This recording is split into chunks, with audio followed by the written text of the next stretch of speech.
Isso tem que ser aprendido do jeito que está. Porque é assim. Vocês são as crianças, têm que se calar e obedecer. Silêncio! Cale-se! Você nunca sabe nada! Não buscam, por assim dizer, outro desenvolvimento a não ser o curricular. Estão muito focados nos próprios conteúdos. Você não aprendeu a ler, escrever e calcular? Será que teve aprendizado? Claro que não, porque só se admite mérito em algumas habilidades, algumas áreas.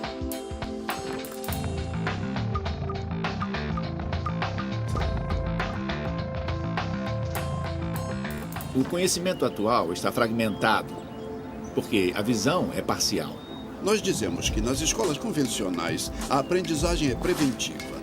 Professora, para que serve isso? E a professora responde: algum dia você pode precisar. Mas temos visto que esses conhecimentos não duram nem são mantidos por muito tempo. Hoje em dia, os paradigmas estão mudando muito rapidamente. O conhecimento está mudando permanentemente.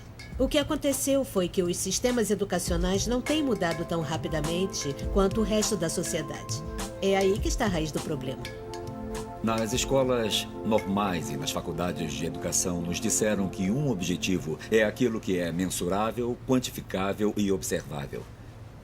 Então, começamos a buscar a regra que nos permite medir os objetivos. E a isso chamaram de classificações. Seja um A, uma carinha feliz ou uma carinha triste.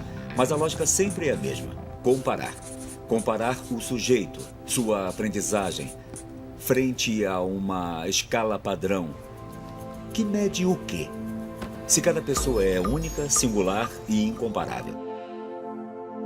Pede-se um número que defina, inclusive a qualidade de pessoa que você é.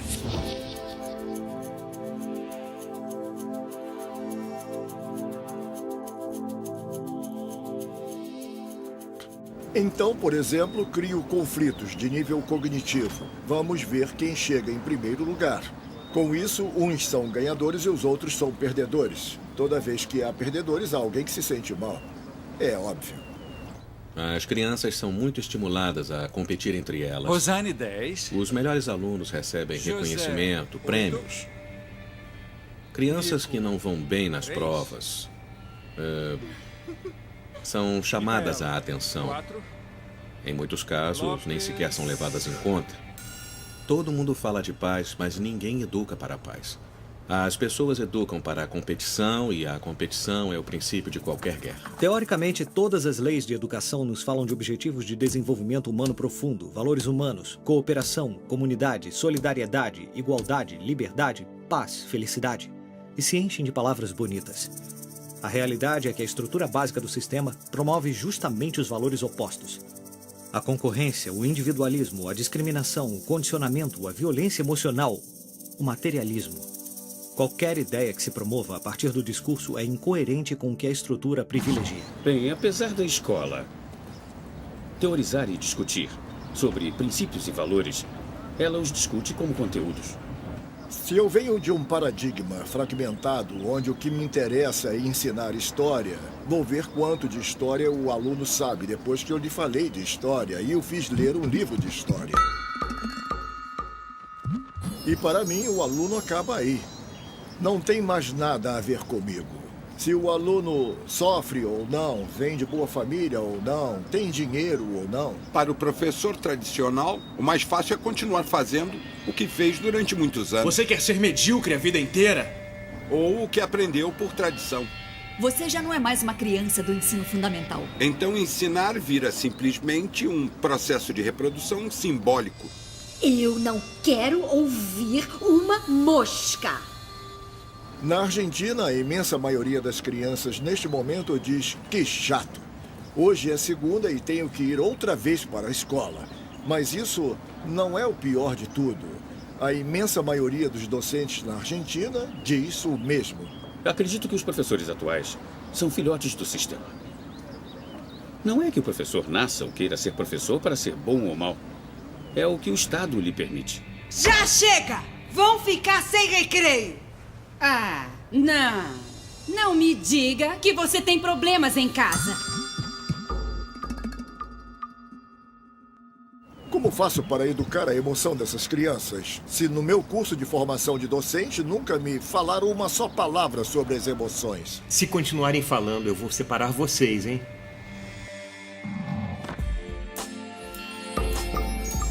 Não quero que vá à escola para perder tempo. Não quero que tenha uma experiência ruim. Neste momento, um garoto de 8 anos passa na escola mais horas que um universitário na universidade. Não faz o menor sentido. Não há tanto conhecimento para aprender na escola. A escola, então, não é nem sequer o lugar de formação. É uma grande creche ou, como eu chamo, um grande estacionamento de crianças. Para mim são cárceres. Eu acho todas um horror. E pensar que crianças precisam ficar confinadas, que precisam de guardas vigiando para que não fujam.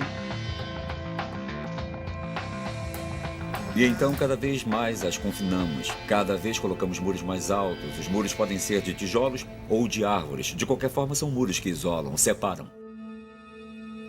Eu quero que a escola seja, para ela, um espaço de crescimento pessoal. E não um lugar onde a adestrem para um futuro ensino médio, depois para uma universidade, depois para o trabalho e depois para o quê, né? Mas é muito mais fácil dizer, agora calem a boca. Agora abram o caderno. Agora peguem a caneta. Isso é adestramento para cães. Isso não é educação.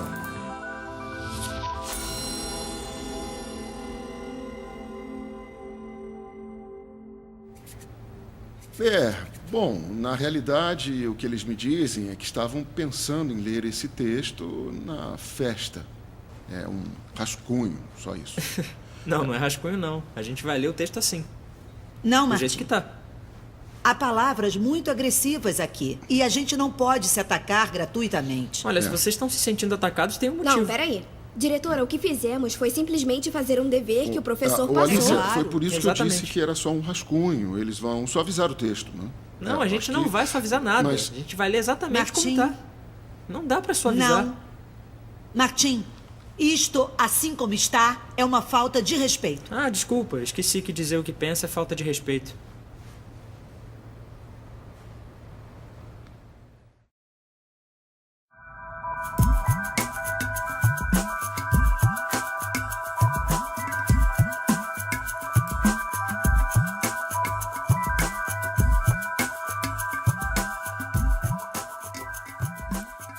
O fato é que quase ninguém sabe disso, mas a educação pública, gratuita e obrigatória foi inventada em algum momento da história. Antes não havia isso. A educação na antiguidade se distanciava muito do que entendemos hoje por educação. Na Atenas clássica, por exemplo, não havia escolas. As primeiras academias de Platão eram espaços de reflexão, conversação e experimentação livre. A instrução obrigatória era coisa dos escravos.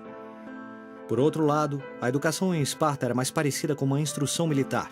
O Estado se desfazia daqueles que não alcançavam os níveis esperados. Havia aulas obrigatórias, fortes castigos e modelagem de conduta através da dor e do sofrimento. Antigamente, a educação estava nas mãos da Igreja Católica, pelo menos no mundo cristão ocidental. Foi só recentemente, no século XVIII, em uma época da história que se chama despotismo esclarecido, com certeza ouviram falar disso na escola, que se criou o conceito de educação pública, gratuita e obrigatória. A escola, como conhecemos hoje, nasceu no fim do século XVIII e começo do século XIX na Prússia. Com o objetivo de evitar as revoluções que ocorriam na França, os monarcas incluíram alguns princípios do iluminismo para satisfazer o povo, mas mantendo o regime absolutista. A escola prussiana se baseava na forte divisão de classes e castas. Sua estrutura, herdeira do modelo espartano, fomentava a disciplina, a obediência e o regime autoritário. O que queriam esses déspotas esclarecidos? Um povo dócil, obediente e que pudesse ser preparado para as guerras muito comuns nessa época entre todas as nações que estavam nascendo. Por exemplo, Catarina a Grande, da Rússia, chamou os enciclopedistas franceses para preparar isso mesmo. Diderot, um dos mais famosos, esteve lá para montar esse pacote formador, não de cidadãos, mas de súditos obedientes desses estados. As notícias do modelo educacional bem-sucedido se espalharam rapidamente e, em poucos anos, educadores das Américas e Europa visitavam a Prússia para se especializarem. Com o passar do tempo, o modelo se expandiu internacionalmente. Muitos países importaram a escola moderna com o discurso de acesso à educação para todos, elevando a bandeira da igualdade, quando justamente a própria essência do sistema provinha do despotismo, buscando perpetuar modelos elitistas e a divisão de classes. Essa é a origem da educação pública. Note que Napoleão, um pouco depois, inimigo jurado de todos esses déspotas, fez a mesma coisa. Ele dizia com todas as letras: eu quero formar um corpo docente para poder dirigir a opinião dos franceses. Dá para entender? Ele sabia o que fazia.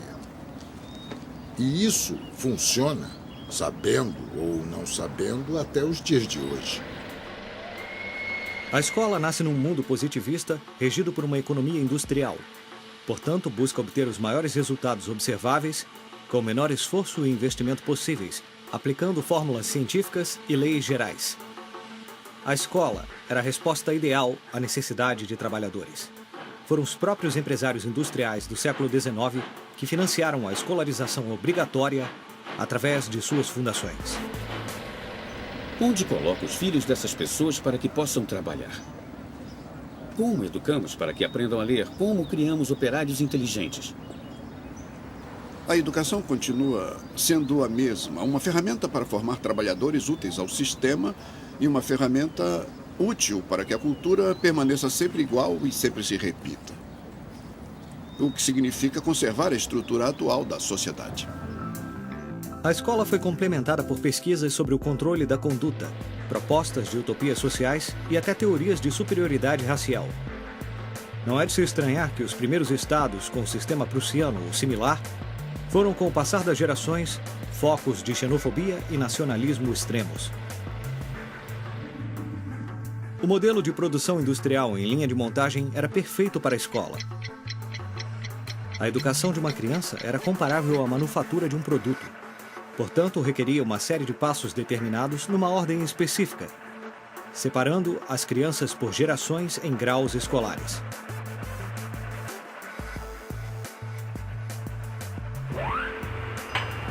Em cada uma dessas etapas, determinados elementos seriam trabalhados, conteúdos que assegurariam o sucesso, pensados minuciosamente por um especialista. Digamos que o professor seja a figura que é encarregada de ensinar uma série de conteúdos que condizem, porque alguém determinou assim, com uma idade específica. Mas a educação não é preparada por biólogos.